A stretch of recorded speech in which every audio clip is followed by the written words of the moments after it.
Good morning everyone. Business environment वाले chapter के अंदर डिस्कशन चल रहा था और अपन लोगों ने मीनिंग पढ़ा बिजनेस एनवायरनमेंट का। अपन लोगों ने बिजनेस एनवायरनमेंट के अंदर एनवायरनमेंट स्कैनिंग क्या होती है उसके बारे में स्टडी की।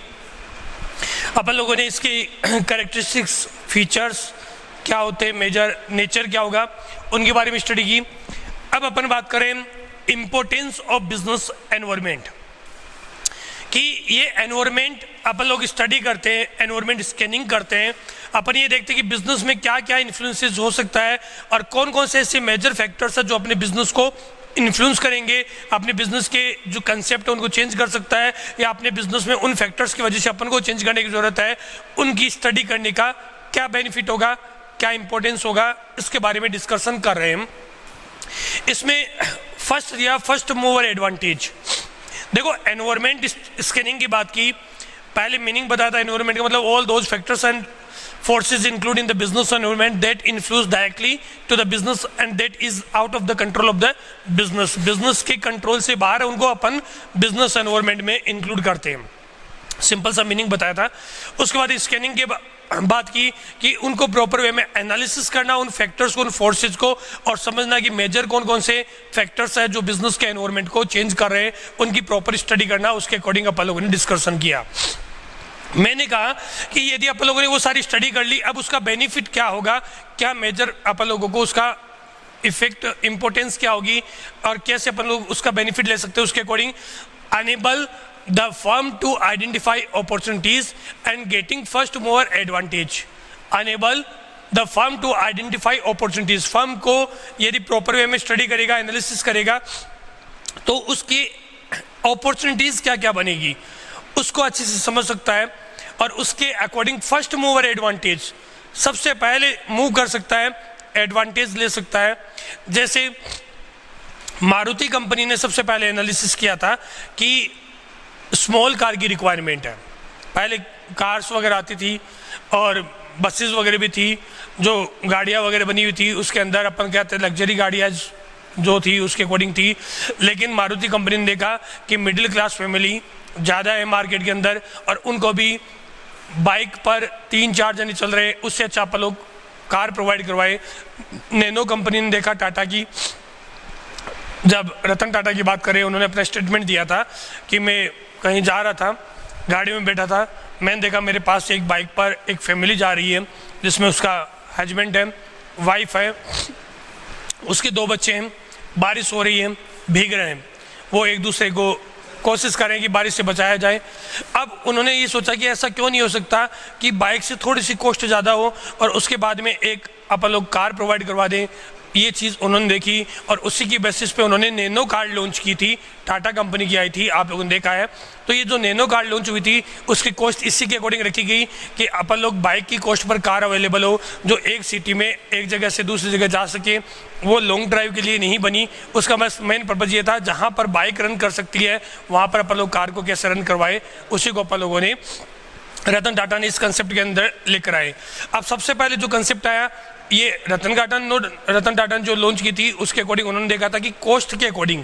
लेकिन ये कंसेप्ट जो बना कि जो एक छोटी सी फैमिली कैसे मूव कर सकती है, ये मारुति कंपनी लेकर आई थी और मारुति कंपनी ने लॉन्च किया। इसलिए मारुति कंपनी, आप लोगों ने देखा था मारुति की कार हर जगह अवेलेबल है। लोगों ने वो कंसेप्ट पसंद किया, उसके बाद बहुत सारी कंपनीज आई लेकिन पीछे रह गई और वो कंपनी को कॉम्पिटिशन में फाइट करना पड़ा। लेकिन जो सबसे पहले लेकर आता है उसी को फर्स्ट मूवर एडवांटेज बोलते हैं। एनवायरनमेंट स्कैनिंग की कोरोना वायरस है, उसके लिए मेडिसिन की रिक्वायरमेंट है। अब कोरोना वायरस के लिए मेडिसिन की रिक्वायरमेंट है, उसके अकॉर्डिंग अपन लोगों को पता है जो कंपनी सबसे पहले मेडिसिन प्रोवाइड करवाएगी, जो कंट्री सबसे पहले मेडिसिन प्रोवाइड करवाएगी, उस कंपनी को सबसे ज़्यादा बेनिफिट होने वाला है, सबसे ज़्यादा फायदा उसी को होगा। उसी को अपन फर्स्ट मूवर एडवांटेज बोलते हैं और ये चीज़ पॉसिबल है मार्केट स्कैनिंग करने से। ये चीज़ पॉसिबल है एनवायरनमेंट को आइडेंटिफाई कर उसकी अपॉर्चुनिटीज़ क्या है उसको देख कर अपन लोग इसको कर सकते हैं। The businessmen who are able to understand and scan the opportunity of business environment at early stage, they get maximum benefit or they can capture a big share in the market। जो starting में अपन ने business को environment के according change कर लेता है, वो बड़ा शेयर कवर कर सकता है, अपने बिजनेस का सबसे ज़्यादा बेनिफिट कवर कर सकता है, उस अपॉर्चुनिटी को जो थ्रेट से उसको अपॉर्चुनिटी में कन्वर्ट कर सकता है।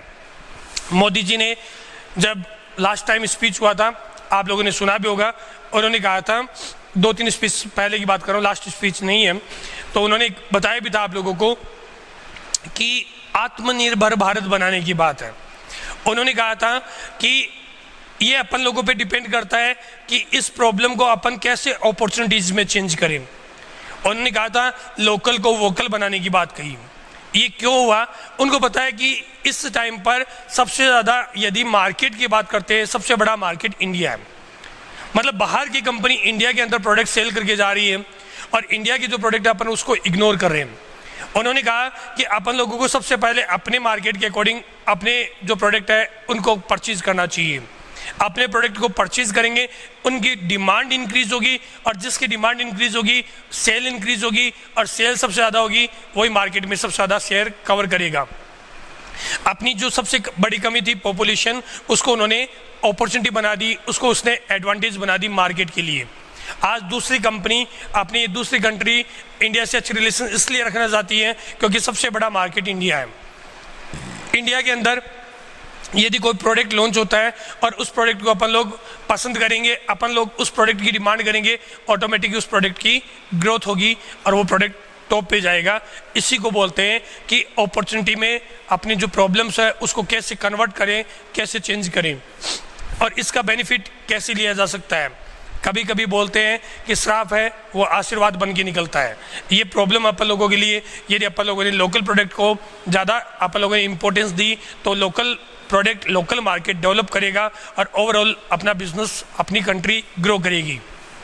इसी चीज़ को फर्स्ट मूवर एडवांटेज बोला। जहाँ कोई कंपनी में जो अपन लोग पीपीटी किट बनाते हैं वो नहीं बनती थी, अब जिस कंपनी ने किट बनानी स्टार्ट की वो सबसे ज़्यादा अपन लोग प्रोवाइड करवा रहे हैं। इंडिया के अंदर जहाँ एक किट नहीं बनती थी, एक दिन के अंदर 2 लाख किट। ये तो उस टाइम की बात है जब मोदी जी ने स्टेटमेंट दिया था। उसके बाद एनालिसिस के डेटा मेरे पास में नहीं है क्योंकि उसके बाद में एनालिसिस नहीं हुआ है और एनालिसिस करने के बाद लेटेस्ट डेटा आएंगे, वो आप लोगों को देखना है कितना है।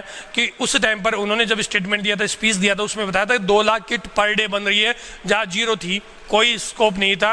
अब मशीनरी प्रोवाइड करवाई और उसके अकॉर्डिंग एनवायरनमेंट बना और अपॉर्चुनिटी में कन्वर्ट किया। अपन लोग मार्केट को लीड कर रहे हैं। ये चीज़ है फर्स्ट मूवर एडवांटेज।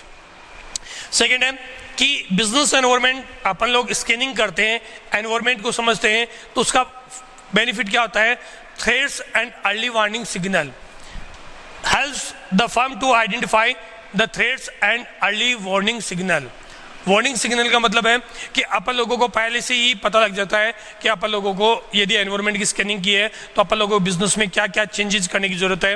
मारुति की कंपनी की अभी मैं बात कर रहा था, अब लगा कि पॉपुलेशन ज़्यादा है, बाहर की कंपनी है जो फॉरेन डायरेक्ट इन्वेस्टमेंट को बढ़ावा दिया, तो उनको लगा कि बाहर की कंपनी इंडिया के अंदर आकर मार्केट कैप्चर करेगी। मार्केट में डिमांड ज़्यादा है तो मारुति वालों ने क्या किया? ज़्यादा लेवल प्रोडक्शन किया और अपने शेयर को पहले से इतना स्ट्रॉन्ग कर लिया कि जब बाहर की कंपनी आए तो उनको प्रॉब्लम नहीं आए। ये अर्ली वार्निंग सिग्नल है। वार्निंग सिग्नल अभी देखो अपन लोगों को लग रहा है कि हो सकता है कि कुछ लेवल के बाद में चाइना अपन लोगों के साथ में चीटिंग करे, हालांकि वो तो करता हुआ है, पहले भी किया है, आगे भी करेगा। तो अपन लोगों को ये लगा कि अब इसको कैसे, ये एक वार्निंग सिग्नल है कि चाइना को कैसे अपन लोग, यदि चाइना को वर्ल्ड में को कम्पीट करेगा इन फ्यूचर तो वो इंडिया एक ऐसी कंट्री है जो कर सकती है। तो इंडिया ने उसके अकॉर्डिंग अपनी इकोनॉमी को और ज़्यादा स्ट्रॉन्ग करने की कोशिश की, अपनी इकोनॉमी को बढ़ाने की कोशिश की। यदि इंडिया की इकोनॉमी बढ़ेगी तो चाइना की डिमांड, चाइना की जो डिपेंडेंट कर रहे हैं बाकी कंट्री जो चाइना पे डिपेंड कर रही है वो हटेगा और लोग बाग इंडिया को सपोर्ट करेंगे, इंडिया का मार्केट और ज़्यादा ग्रो करेगा।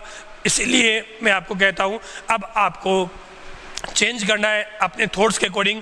मैं ये नहीं कहता कि सीए मत बनो, मैं ये भी नहीं कहता एमबीए मत बनो, मैं ये नहीं कहता बाकी प्रोफेशन में नहीं जाना। मैं ये ज़रूर कहता हूँ आपको एक बार बिजनेस के बारे में ज़रूर सोचना चाहिए। यदि अपन इतनी डीपली स्टडी कर रहे हैं तो खुद का बिजनेस क्यों नहीं, अपन लोग खुद अपन इस लेवल पे क्यों नहीं कि 1000 एम्प्लॉई अपने साथ में वर्क करे या 1000 एम्प्लॉय को आपकी वजह से उनके घर पे खाना पहुँचे, रोटी पहुँचे, मतलब उनको आप लोग एम्प्लॉयमेंट दे सको, उनको रोजगार दे सको, इस लायक बनना है। Help the firm to identify the threats and early warning signal, timely scanning of the business environment and the quality information which businessmen get is taken as warning signal and change the in the company are made. जैसे जैसे product आते हैं वैसे वैसे अपन लोगों को अपने आप को चेंज करना है और चेंज कर कर उस मार्केट में जैसे डिमांड है वैसा प्रोडक्ट प्रोवाइड करवाना ही पड़ता है। पार्ले जी इस लेवल पर थी, बाकी की कंपनी इन्वॉल्व हुई, उनको लगा कि अपन को भी ये सारी क्वालिटी जो बाकी कंपनी दे रही है वो देनी चाहिए, पार्ले जी ने दी। इसलिए पार्ले जी उस वार्निंग सिग्नल को समझते हुए उन सारी क्वालिटी को मेंटेन कर रही है, समझ रही है। इसी को अर्ली वार्निंग सिग्नल अपन लोग यूज करते हैं, बोल सकते हैं। Helps in tapping and assembling resources. यदि अपन लोगों ने एनवायरमेंट स्कैनिंग की, एनवायरमेंट को प्रॉपर वे में समझा, तो उससे रिलेटेड अपन लोगों को टैपिंग एंड असेंबलिंग करना पड़ेगा। जैसे मुझे पता इन फ्यूचर मार्केट में डिमांड आने वाली है अपने प्रोडक्ट की, मैं जिस कंपनी का प्रोडक्ट बना रहा हूँ या जो कंपनी मेरी है उसके अकॉर्डिंग मुझे लगा कि मार्केट में डिमांड इंक्रीज होगी। अब यदि डिमांड इंक्रीज होगी तो उसको सप्लाई करने के लिए प्रोडक्शन बढ़ाना पड़ेगा। प्रोडक्शन बढ़ाने के लिए मुझे रॉ मटेरियल ज़्यादा चाहिए। अब रॉ मटेरियल ज़्यादा चाहिए, इसका मतलब अभी अपन को रॉ मटेरियल परचेज करके रखना पड़ेगा। हो सकता है कि टाइम पर अपन को रॉ मटेरियल अवेलेबल नहीं हो, इसलिए इस चीज़ को समझते हुए अभी काफ़ी लोगों ने किया था। जैसे ही आप लोगों को लगा कि लॉकडाउन होने वाला है, काफ़ी लोग क्या कर रहे थे, शोरूम गए और बिग बाज़ार गए, मार्केट में गए और 1 महीना 2 महीने का राशन ला कर रख दिया। क्या किया आप लोगों ने, वो अच्छे से समझो। वो आप लोगों ने किया है tapping and assembling of resources. आप लोगों ने रिसोर्सेज है उसको, ये अपन घरेलू लेवल पे बात करें तो आप लोगों ने क्या किया, आप अपने रिसोर्सेज को कलेक्ट कर कर पहले से ही उस अपॉर्चुनिटी को समझा और अपने पास में कलेक्ट करके रख दिया। हो सकता है कि मार्केट बंद हो और आप लोगों को प्रॉब्लम आए। काफ़ी एक बिजनेसमैन ऐसे हैं जिन्होंने पहले स्टॉक करके रख दिया अपने बिजनेस के अंदर।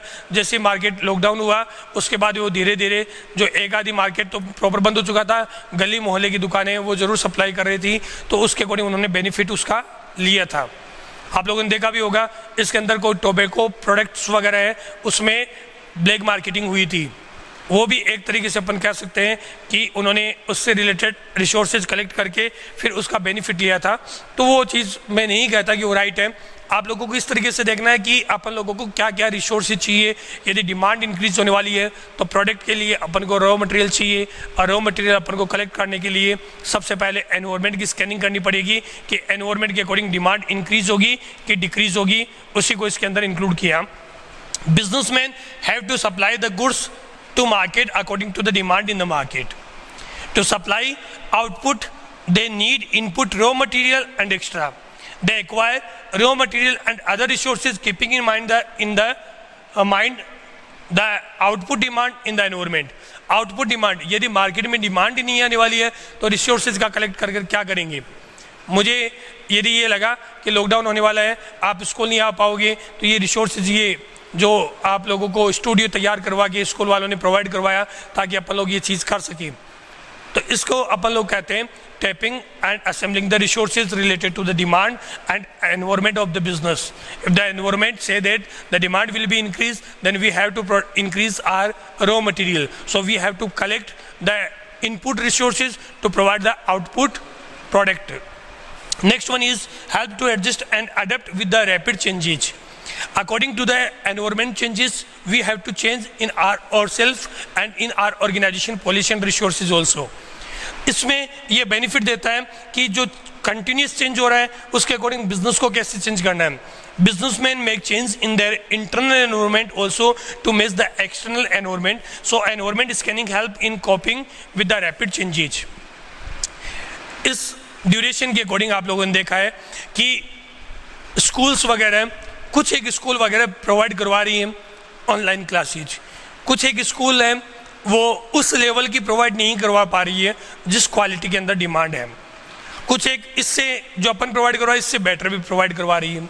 ये सारी चीज़ें क्या हैं, इन सारी चीज़ों के बारे में यदि अपन प्रॉपर स्टडी करते तो आप लोगों ने देखा होगा कि जो रिसोर्सेज है, जो चेंज है, उसके अकॉर्डिंग यदि पर्सन अपने आप को इंटरनल चेंज नहीं करेगा according to the change of external environment, we have to change in organization, change in internal environment also, because it is beneficial for the setup our business. Business को setup करने के लिए ये beneficial है कि जैसा जैसा एक्सटर्नल चेंज हो रहा है वैसा वैसा इंटरनल चेंज भी अपन लोग करें।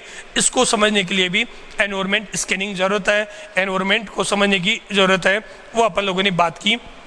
नेक्स्ट है assisting in planning and policy making. जैसा एनवायरमेंट में चेंज हो रहा है वैसे अपन लोगों को अपनी पॉलिसी और प्लानिंग में चेंज करने की ज़रूरत है। मान लीजिएगा पहले अपनी पॉलिसी थी कि स्टूडेंट मोबाइल यूज नहीं कर सकता, क्योंकि मोबाइल एक बैरियर था स्टूडेंट के लिए। स्टडी के बीच में जो बैरियर क्रिएट करता था वो मोबाइल था। ज़्यादातर टाइम आप उसमें यूज करते थे और आप लोगों को लगता था अननेसेसरी प्रोडक्टिविटी या अननेसेसरी मूवमेंट आपकी उसके अंदर वेस्टेज होते थे। अब वही चीज़ अपन लोगों को चेंज करना पड़ा, पॉलिसी चेंज हुई। अब ये कहा जा रहा है कि आपको कम से कम इतनी देर स्टूडेंट लोग ऐप के अंदर आप लोगों को देखना है, क्योंकि हर एक चीज़ रिकॉर्ड हो रही है। अब हम ये कहते हैं कि आप लोगों ने 5 मिनट का ही वीडियो देखा, क्योंकि हम लोग उसमें रिकॉर्ड कर रहे हैं, जबकि वीडियो 20 मिनट का था या 25 मिनट का था। आप लोगों ने 5 मिनट के अंदर कैसे वीडियो देख सकते हो? ये प्रॉपर स्टडी कैसे हो पाई? क्योंकि अपन लोग ये चाहते हैं कि ज़्यादा से ज़्यादा जितना वीडियो उतनी देर स्टूडेंट उसको प्रॉपर टाइम दे पाए। आप मॉर्निंग में आते हो, हमें पता है कि मॉर्निंग में जैसे ही स्टूडेंट ओपन करेगा नेट फैसिलिटी अच्छी होगी और आप लोगों के पास में सफिशिएंट डेटा अवेलेबल होंगे। आप लोगों को जैसे ही मॉर्निंग में आप उठते हो आपको वीडियो तैयार मिलता है। ये क्या है? ये भी इसी तरीके की अपन बोल सकते हैं कि इसके अंदर अपन लोगों ने जो चेंज किए पॉलिसी के अंदर, वो पॉलिसी चेंजेस की बात हुई है। तो पॉलिसी चेंज करना, द मेजर स्ट्रेटजी और plan and policy in the organization are formed keeping in mind business environment. Business environment को देखते हुए पॉलिसी और प्लान बनेंगे। Because the policy and strategy have to be implemented in the presence of environment factors. जैसा environment factors है उसके according policy बनेगी, उसके अकॉर्डिंग रूल बनेंगे, रेगुलेशन बनेगी। So these must be made keeping in the mind of the environment factor. Environment factor को अपन लोग देखते हुए ये डिसाइड करेंगे कि क्या पॉलिसी बनानी है, क्या रूल बनाने, क्या रेगुलेशन बनाने, और ये डिपेंड करेंगे एनवायरमेंट पे। तो इसकी बात हुई। Last time improvement in performance. Business के अंदर कंटिन्यूअस उसकी एनालिसिस करना, एनवायरमेंट स्कैनिंग करना अपन लोगों को एक लेवल पर लेकर जाता है। अपन लोग एक अच्छे से एनालिसिस कर सकते हैं कि कैसे उसके अकॉर्डिंग अपन लोग एनालिसिस कर सकते हैं। With continuous scanning of the business environment company can easily improve their performance. Company continuous यदि एनालिसिस करती रहेगी तो उसकी ऑटोमेटिकली परफॉर्मेंस क्या होगी? इंप्रूव होगी और बेनिफिट मिलेगा। ये मेजर 6 पॉइंट अपन लोगों ने इंक्लूड किए हैं। मैं सारे पॉइंट दोबारा एक बार एनालिसिस का रिवाइज कर रहा हूँ, तो आप देखिएगा। नंबर 1 है enable the firm to identify opportunity and getting first mover advantage. यदि प्रॉपर वे से अपन लोग एनालिसिस करेंगे, स्टडी करेंगे, तो अपन लोग उसको एनालिसिस कर सकते हैं और समझ सकते हैं कि फर्स्ट मोर एडवांटेज क्या होगा। फर्स्ट मोर एडवांटेज के अंदर अपन लोगों ने ये फोकस रखा कि जो पहले पढ़ेगा, जो पहले देखेगा कि एनवायरनमेंट का क्या है, क्या रिजल्ट निकलने वाला है, उसके अकॉर्डिंग अपने आप को चेंज करना। फर्स्ट मोवर एडवांटेज इसी को बोलते हैं। मैं फिर रिपीट कर रहा हूँ कि आप लोगों को मारुति कार का एग्जांपल दिया था। उस मारुति कार के एग्जांपल में मैंने आपको बताया था कि सबसे पहले उसने एनालिसिस किया कि स्मॉल कार की रिक्वायरमेंट है, डिमांड है, तो उसके अकॉर्डिंग उन्होंने स्मॉल कार बनानी स्टार्ट की। सेकेंड है help the firm to identify the threats and early warning signal. उस एनवायरनमेंट के चेंज के अकॉर्डिंग जब जो प्रॉब्लम आने वाली है, जो थ्रेट्स रहेंगे, उसको अपन लोग अपॉर्चुनिटी में कैसे कन्वर्ट कर सकते हैं, उसके बारे में एनालिसिस करने के लिए भी इसी के अकॉर्डिंग कहा गया। Timely scanning of business environment and quality information which businessman get is taken as warning signal and change in the companies are made. जो कंपनीज में प्रॉपर चेंज करने, उन चेंजेस को अपन इजीली कर सकते हैं, समझ सकते हैं। ये चीज़ पॉसिबल है यदि अपन लोगों ने एनवायरनमेंट की स्टडी की तो। Third one is help in tapping and assembling resources. According to the requirement of the business, we have to collect our resources, collect and assemble our resources. So according to demand, we have to collect the raw material and supply our raw material. Businessmen have to supply the goods to market according to the demand in market. To supply output, they need input, raw material and extra. They require raw material and other resources keeping in mind the output demand in the environment. Demand environment के अंदर क्या demand है, उसके according अपन लोग क्या कर सकते हैं। अपन लोगों को ये देखना होगा कि कौन कौन सी रिसोर्सेज की रिक्वायरमेंट है और कौन कौन सी रिसोर्सेज अपन लोगों को प्रोवाइड करवाने हैं। Help to adjust and adapt with the rapid changes. Business के अंदर जो चेंज हो रहे हैं, मैंने आप लोगों को बताया कि अब वेस्टर्न कल्चर की तरफ मूव हो रहा है। वेस्टर्न कल्चर के अकॉर्डिंग पहले फास्ट फूड की डिमांड नहीं थी, फास्ट फूड की डिमांड बनी। आप लोगों ने देखा फास्ट फूड प्रोवाइड करवाने लग गए, जहाँ छाछ मिलती थी वहाँ चाय पी रहे हैं। ये चेंज हुआ, इसलिए चाय अलग अलग टाइप की चाय बनी और चाय का सबसे ज़्यादा प्रोडक्शन इंडिया में हो रहा है। ये भी एक तरीके से अपन कह सकते हैं कि अभी तो ये पहले की बात है, अभी इसके अकॉर्डिंग नहीं है। अपन ये कह सकते हैं जो चेंजेस हो रहे हैं, जो फ्लेवर्स वगैरह आप यूज कर रहे हो चाय के अंदर, A1, कड़क चाप, ग्रीन लेवल, रेड लेवल, इन सबको अपन लोग इसमें इंक्लूड कर सकते हैं। ये चेंजेस तभी पॉसिबल हुए जब अपन लोगों ने मार्केट की स्टडी की। नेक्स्ट है assisting in planning and policy making. जैसा एनवायरमेंट में रिक्वायरमेंट है वैसी पॉलिसी बनाना, वैसा प्लान बनाना, इसके बारे में बात की। और इम्प्रूवमेंट इन द परफॉर्मेंस के अकॉर्डिंग इम्प्रूवमेंट की बात तब है जब अपन कंटिन्यूसली एनवायरमेंट को स्कैनिंग करते हुए चलेंगे, तो धीरे धीरे अपने लोगों का एनवायरमेंट भी बढ़ेगा और इम्प्रूवमेंट भी आएगी अपनी एफिशिएंसी के अकॉर्डिंग। इसके बारे में अपन लोगों ने डिस्कशन किया। आज के लिए बस इतना ही रहेगा आप लोगों का। ये जो आप लोगों को इंपॉर्टेंस बताएं, इससे रिलेटेड क्वेश्चन बन सकते हैं, स्टडी जरूर करना। आज के लिए इतना ही, नेक्स्ट वीडियो में अपन कंटिन्यू पढ़ेंगे। Thank you, have a nice day.